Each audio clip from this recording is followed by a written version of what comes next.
Conocerle y conocerte. ¿Cómo nos habla Dios? El lenguaje de la oración es misterioso.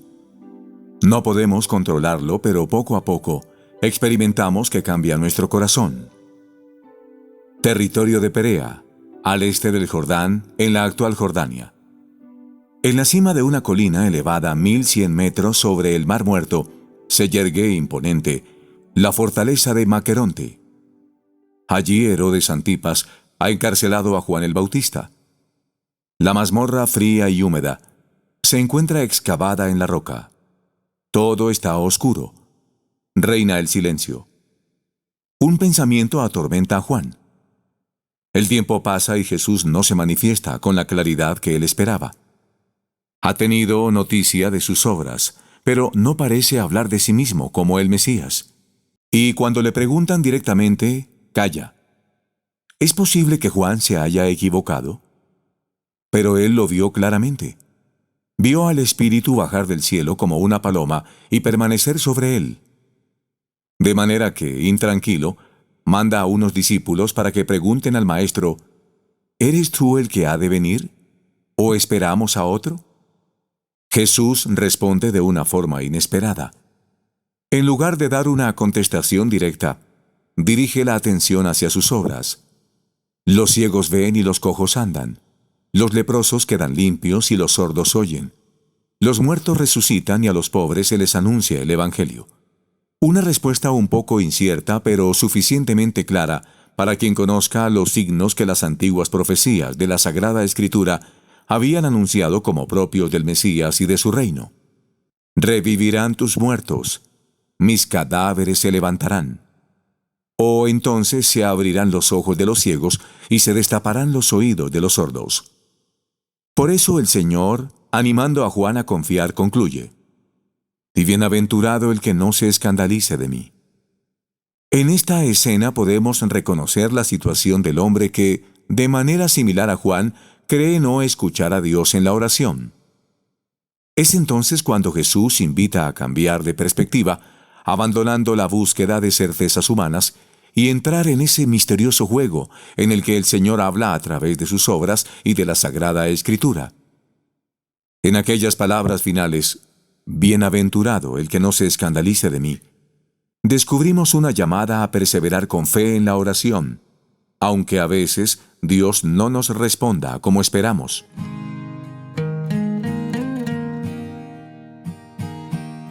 Gestos que pueden romper el silencio. Con frecuencia quien comienza a orar ha de enfrentarse al aparente silencio de Dios. Yo le hablo, le cuento mis cosas, le pregunto acerca de lo que debo hacer, pero Él no me responde, no me dice nada. Se trata de la antigua queja de Job. Clamo a ti y no me respondes. Permanezco ante ti y no me miras. Es fácil entonces que aparezca el desconcierto. Siempre he oído decir que la oración es diálogo, pero a mí Dios no me dice nada. ¿Por qué? Si, como dicen a las demás personas, Dios les habla, ¿por qué a mí no? ¿Qué estoy haciendo mal? Son las dudas del hombre que ora que, en algunos momentos, pueden convertirse en una tentación contra la esperanza. Si Dios no me responde, ¿para qué rezar? O incluso, si ese silencio se interpreta como ausencia, en una tentación contra la fe. Si Dios no me habla, entonces no está. ¿Qué decir ante esto? En primer lugar, que negar la existencia de Dios a causa de su aparente silencio no es algo lógico. Dios podría elegir callar, por los motivos que fueran, y eso no añadiría nada a su existencia o no existencia, ni a su amor por nosotros. La fe en Dios y en su bondad está por encima de todo. En todo caso, puede ser una ocasión para implorar con el salmista, llenos de fe y confianza, Dios mío, no estés callado, no guardes silencio, no te quedes quieto, Dios mío. Tampoco debemos dudar de nuestra capacidad de escuchar a Dios. Hay resortes en el interior del hombre que, con la ayuda de la gracia, le permiten escuchar el lenguaje de Dios por más que esa capacidad esté oscurecida por el pecado original y por los propios pecados. El primer capítulo del Catecismo de la Iglesia Católica comienza precisamente con esta afirmación: el hombre es capaz de Dios.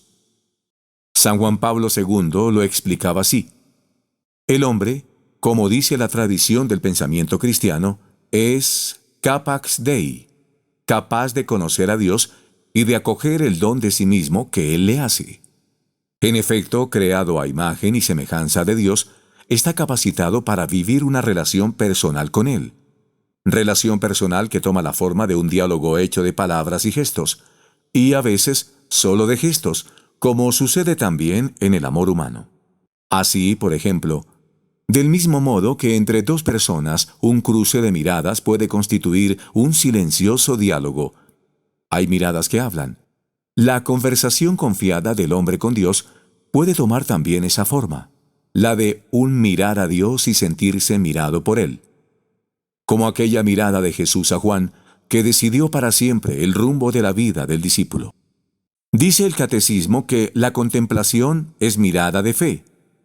Y muchas veces, una mirada puede ser más valiosa y estar más cargada de contenido, de amor y de luz para nuestras vidas, que una larga sucesión de palabras.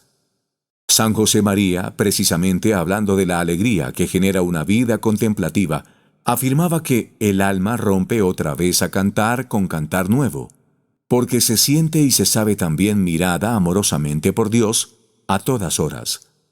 Sentir esa mirada, y no solo saberse mirados, es un don que podemos implorar con humildad, como mendigos de Dios.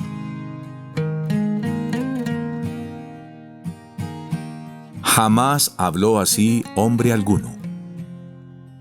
Santa Teresa de Calcuta decía que en la oración vocal hablamos a Dios, en la mental Él nos habla a nosotros, se derrama sobre nosotros. Se trata de una manera de explicar lo inefable. Dios nos habla derramándose sobre nosotros, y es que en realidad la oración tiene mucho de misterio.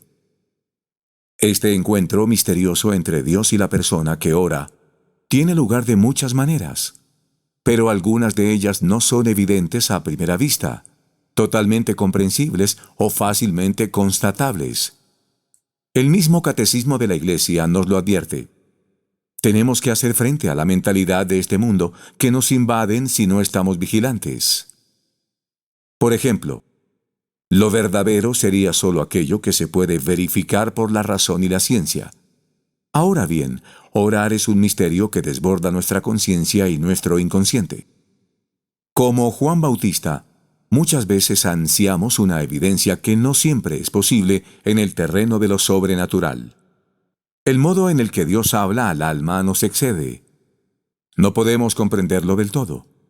Misterioso es para mí este saber. Demasiado elevado, no puedo alcanzarlo.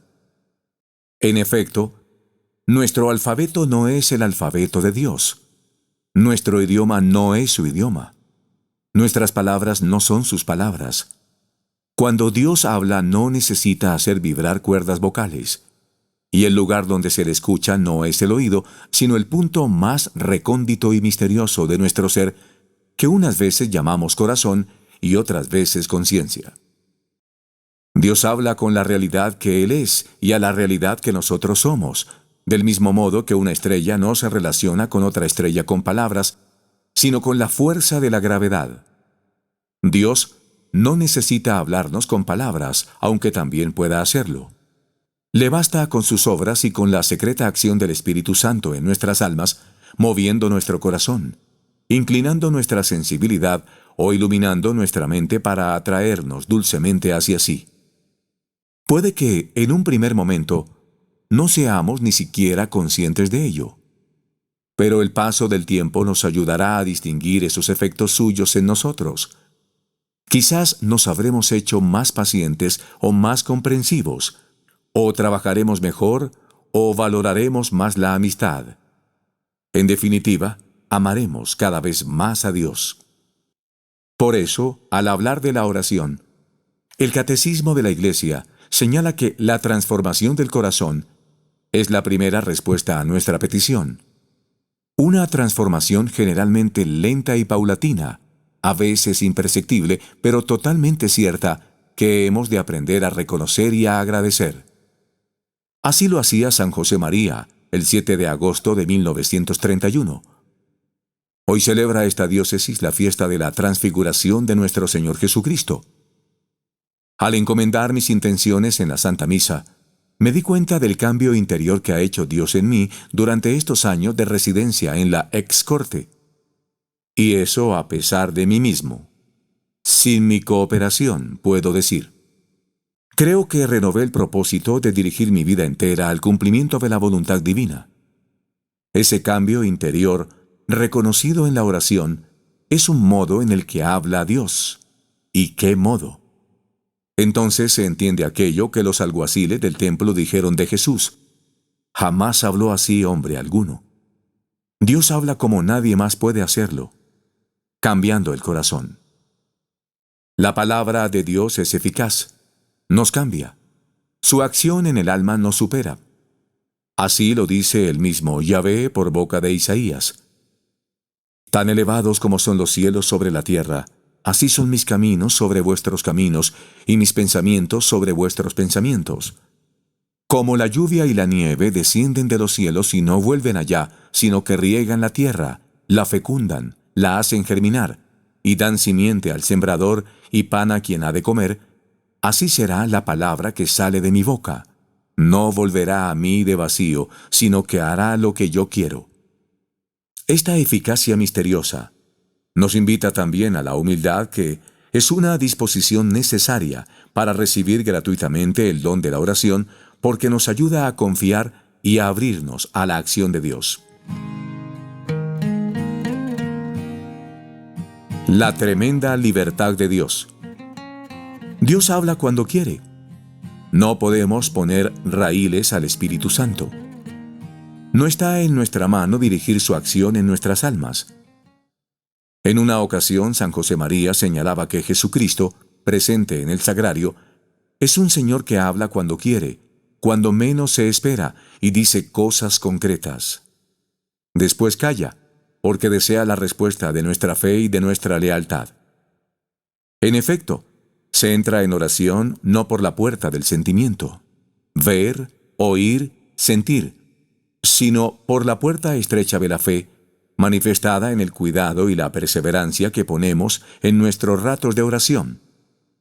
Aunque a veces no lo veamos inmediatamente, estos siempre tienen fruto. Así le ocurrió también muchas veces al fundador del Opus Dei. Por ejemplo, el 16 de octubre de 1931, según nos lo relata él mismo. Quise hacer oración después de la misa, en la quietud de mi iglesia. No lo conseguí. En Atocha compré un periódico, el ABC, y tomé el tranvía. A estas horas, al escribir esto, no he podido leer más que un párrafo del diario. Sentía fluir la oración de afectos, copiosa y ardiente. Así estuve en el tranvía y hasta mi casa. San José María intenta, aparentemente sin éxito, hacer la oración en un lugar recogido. Sin embargo, pocos minutos después, en el bullicio de un tranvía lleno de gente, al empezar a leer las noticias del día, es arrebatado por la gracia de Dios y tiene la oración más subida que nunca tuvo, según sus propias palabras. Muchos otros santos han sido testigos de esa libertad de Dios para hablar al alma cuando quiere. Santa Teresa de Jesús, por ejemplo, lo explicaba con la imagen de la leña y el fuego. Muchas veces le había ocurrido que, a pesar de poner todo su esfuerzo, la leña, y finalmente la oración, el fuego, no brotaba. Escribe: me reía de mí y gustaba de ver la bajeza de un alma cuando no anda Dios siempre obrando en ella. Aunque pone leña y hace eso poco que puede de su parte, no hay arder el fuego de su amor. Entonces un alma, aunque se quiebre la cabeza en soplar y concertar los leños, parece que todo lo ahoga más. Creo es lo mejor rendirse del todo a que no puede nada por sí sola, porque Dios habla cuando quiere. Pero a la vez, Dios nos ha hablado muchas veces. Mejor, no deja en ningún momento de hablarnos. En cierto modo, aprender a orar es aprender a reconocer la voz de Dios en sus obras, como el mismo Jesús hizo ver a San Juan Bautista. El Espíritu Santo no cesa de actuar en nuestro interior. Por eso San Pablo podía recordar a los corintios que nadie puede decir, Señor Jesús, sino por el Espíritu Santo. Eso nos llena de paz. Quien pierde esto de vista puede caer fácilmente en la desesperanza. Hay quienes buscan a Dios por medio de la oración, pero se desalientan pronto porque ignoran que la oración viene también del Espíritu Santo y no solamente de ellos. Para no desanimarnos nunca en la oración, es necesario tener una gran confianza en el Espíritu Santo y en su multiforme y misterioso actuar en nuestras almas. El reino de Dios viene a ser como un hombre que echa semillas sobre la tierra y, duerma o vele noche y día, la semilla nace y crece, sin que él sepa cómo.